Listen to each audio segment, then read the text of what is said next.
RV motivational channel पर आपका हार्दिक स्वागत है। तो चलिए मैं आपको एक कहानी सुनाने जा रही हूँ। ध्यान से सुनिएगा। एक गरीब परिवार से लड़का था। उसकी गरीब परिवार से शादी हो गई थी और दोनों पति पत्नी खुशी खुशी से रहने लगे। फिर उनके काफी टाइम बाद एक लड़की हो गई। फिर उनको लगने लगा कि उसे काम करना चाहिए। उनकी आर्थिक स्थिति खराब होती जा रही थी और सोचने लगा अगर मुझे काम नहीं मिला तो मेरे घर में होने वाले खर्च में संभाल नहीं पाऊंगा और बेटी बड़ी हो जाएगी तो मैं इसकी शादी कैसे कर पाऊंगा। इसलिए मुझे काम तो करना चाहिए। काम देखने को घर से निकल पड़ा और लेकिन वह लड़का पढ़ा लिखा नहीं था, इसलिए उसे कोई काम भी नहीं दे रहा था, जिसकी वजह से उसके घर में परेशानियां भी आ रही थी। उसके घर में खाने की समस्या धीरे धीरे बढ़ती जा रही थी। काम ढूंढते ढूंढते दोपहर हो गई। फिर उस लड़के को एक स्टेशनरी की दुकान दिखाई दी और उस दुकान के पास जाता है। वहां पर लिखा होता है कि उन्हें एक मदद करने वाले की जरूरत है, शायद उसे यह काम मिल सकता है। वह आदमी उस दुकान पर जाकर मालिक से बात करता है कि मुझे काम की तलाश है। बाबूजी प्लीज बाबूजी मुझे लगा लो, मेरे लिए बहुत अच्छा होगा। दुकान का मालिक कहता है कि ठीक है, मैं तुम्हें काम दे सकता हूँ, लेकिन तुम्हें मैं अधिक सैलरी नहीं दे सकता हूँ। तुम्हें भी इस बात को समझना चाहिए कि मेरी दुकान अभी भी इतनी नहीं चल रही है कि मैं तुम्हें अधिक वेतन दे सकूं। वह आदमी कहता है कि मैं समझ सकता हूँ बाबूजी कि आपकी दुकान अभी नहीं चल रही है। अगर आप मेरी मदद कर रहे हैं तो मेरे लिए बहुत अच्छा होगा। दुकानदार बोला ठीक है, आप कल से काम पर आ जाना। उस दिन उस लड़के को काम मिल जाता है। भले ही उसे बहुत कम वेतन मिलता है, लेकिन फिर भी उसे लगता है कि उसके लिए सही होगा, क्योंकि बहुत दिनों से वह घर में खाली बैठा हुआ था और उसके पास कोई काम नहीं था। वह घर जाता है और अपनी पत्नी से इस बारे में बात करता है।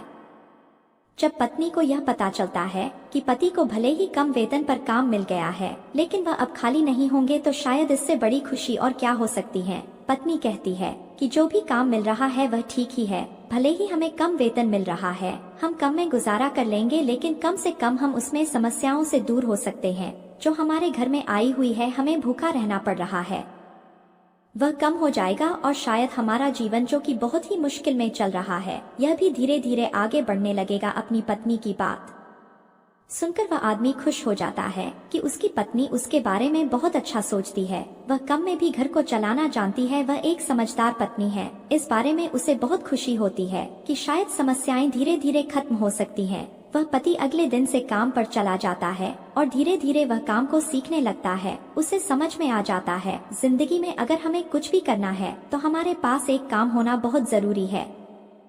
जब तक हमारे पास काम नहीं होता है, हम अपनी जिंदगी को आगे नहीं बढ़ा सकते। इस बात को भी समझता है कि वह बहुत गरीब है और वह अधिक धन नहीं कमा सकता, लेकिन फिर भी वह इस बारे में सोचना नहीं चाहता है। उसे लगता है कि मेरे पास जो काम आज है मैं उससे आगे बढ़ सकता हूँ।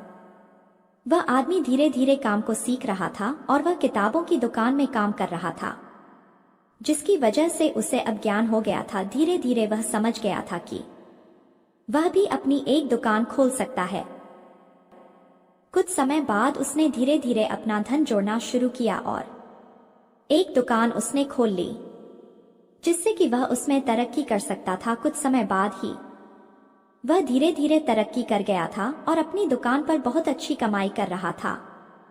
उसे लग रहा था कि वह धीरे धीरे आगे बढ़ रहा है। भले ही वह जब शुरुआत कर रहा था तो उसके पास कुछ भी नहीं था। इस बात को भी समझता है कि उसने बहुत साल ऐसे ही बिता दिए जिसमें उसने बहुत ही कम खाया है और अपने घर को चलाने के लिए उसने जितना जोड़ने की कोशिश की है, वे इस बात को अच्छी तरह समझता है। उसकी पत्नी भी इस बारे में जानती है कि उन्होंने बहुत ही बुरे दिन देखे हैं, जिसकी वजह से उन्हें बहुत सारी समस्याएं आई थी।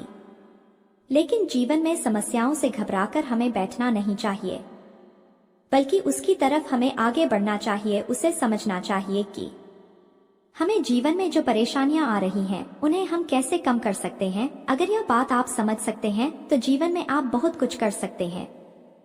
इस तरह हमें पता चलता है कि एक पत्नी ने अपने पति का साथ बहुत अच्छी तरह से निभाया।